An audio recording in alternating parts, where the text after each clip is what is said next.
This is a movie I think that operates best if you haven't seen any of the previous versions of The Crow, and ideally if you've never seen a movie at all before. It will all seem very fresh.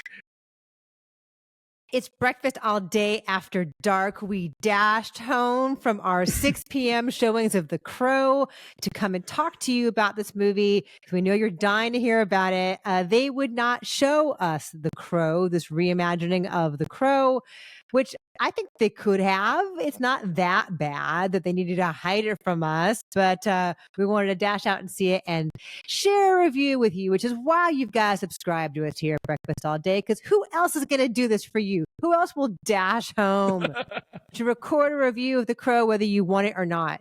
So come hang out with us. Alonso, what's this movie about? But sometimes something so bad happens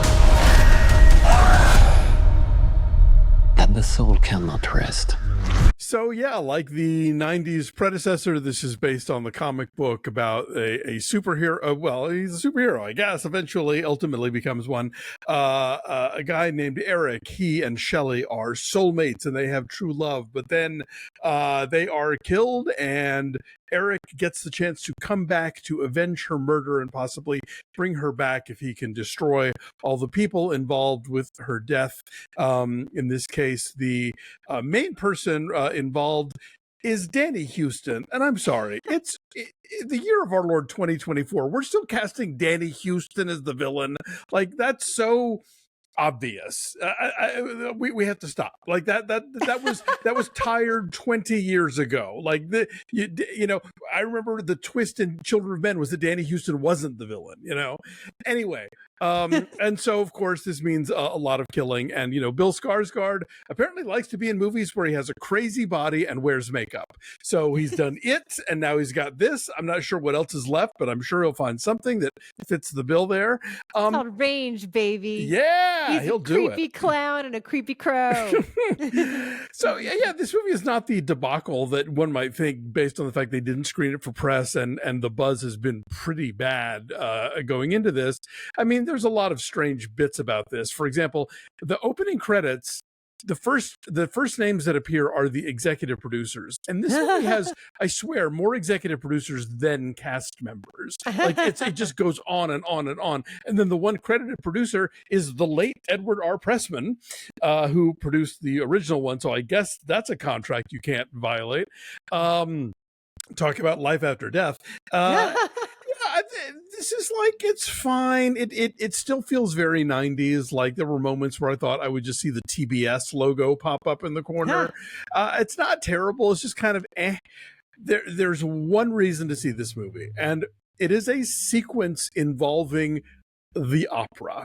Yeah. And you know, action movies love an opera, and they love to counterpoint things with what's going on stage. And this movie acts like you've never seen this in a movie before, and they milk it for everything it's worth. And I think it's camp. I'm pretty sure this sequence is camp. So yeah, this is a movie I think that operates best if you haven't seen any of the previous versions of The Crow, and ideally if you've never seen a movie at all before. It will all seem very fresh. So yeah, I'm not mad at this movie. I'm just kind of like, whatever. That scene in the opera has to be camp because one of the people that he kills in that long sequence turns into like Terrence and Phillip from South Park. Yes. I laughed out loud. Terrence. And so, or it reminded me actually of Beetlejuice, which we just rewatched too. You know? Yeah. So this movie is so at odds with itself because it's trying to be operatic like the whole way through, even before they get to the actual opera. But then it's really tepid in a lot of ways too. And I don't know what accent Bill Skarsgård is doing. He kind of sounds Swedish sometimes. He kind of sounds like a New Yorker sometimes. But the first time we see him, he's on a farm with a horse. There's so many accents in this movie. Like it's supposed to be America, I guess. But like you got Brits and Swedes and you know, all sorts of Europeas floating around. I'm like, where even is this movie set? Like Prague. Well, I know it was shot there, shot in Prague, but it's very international. Yeah, and it kind of looks like it's got some like Manhattan-y Art Deco stuff, but then you also see like an elevated subway like you're in Chicago. And anyway, it's very confusing. So I'm not mad at this movie either. And I think No. they could have shown it to us. And the fact that they didn't makes it seem really conspicuous and like, what are they hiding? And it's just sort of bland late August horror thriller, you know? And I think a lot of people, at least based on the poll we have going on our community tab, feel really strongly about that 1994 film still because of the tragic death of Brandon Lee during production, and that haunts it. And that haunts it now still. I think trying to redo this story now, you can't help but think about how awful that was, you know, and how shocking and how sad. And so there's a prism through which we look at this that is inescapable, I think. Yeah, and this isn't a vast improvement on that story at all. No, it's the kind of thing where if you're going to take on a remake that has all that baggage, you better have some really fresh new take. And this just kind of feels like, you know, it has all the earmarks of, we were going to lose the copyright if we didn't make something now. Excuse me. So yeah, it just sort of seems like the kind of thing that would have gone direct to video, like all those sequels to The Crow did back in the day. It's not terrible. It's just nothing special. Yeah, you mentioned the 90s. There's a lot of glass block and neon and like steamy lofts, steamy, like artfully trashy lofts. Yeah, so and it does have like 90s erotic liner. thriller. Yeah, got a lot of guy liner. Yeah, and FKA Twigs has an intriguing presence about her. But Yeah, I liked her. I liked her in that? Honey Boy. I remember. Oh, I just don't know that I ever bought their love, and that's a problem because it's crucial to this story. It's what drives him to do what he does. They don't really write them a love story. They're sort of tossed together. They kind of help each other out. They have an immediate spark, and then they have very like photogenic billowy curtain sex. and yeah, that's supposed to be enough for us to carry the rest of the movie. Like, oh, this great love that transcends, you know, time and death and whatever. And it's like, I guess. I mean, they're real cute and they seem to bone a lot. So sure, true love. Why not? Do you think that it has a 90s sheen to it as an homage? I don't know, because I think they could have taken it further. You know, I think they could have, the soundtrack could have been more sort of like faux Nine Inch Nails, you know, and really just like driven that home. But it just kind of felt like they didn't have any other ideas. Yeah, the score is from the composer who won an Oscar for All Quiet on the Western Front.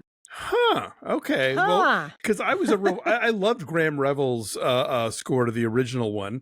Yeah, this is directed by Rupert Sanders, who did that really dumb Ghost in the Shell live action version and like Snow White and the Huntsman. So he's not the first person I think of in terms of like having a really strong directorial voice. And this movie kind of confirms that.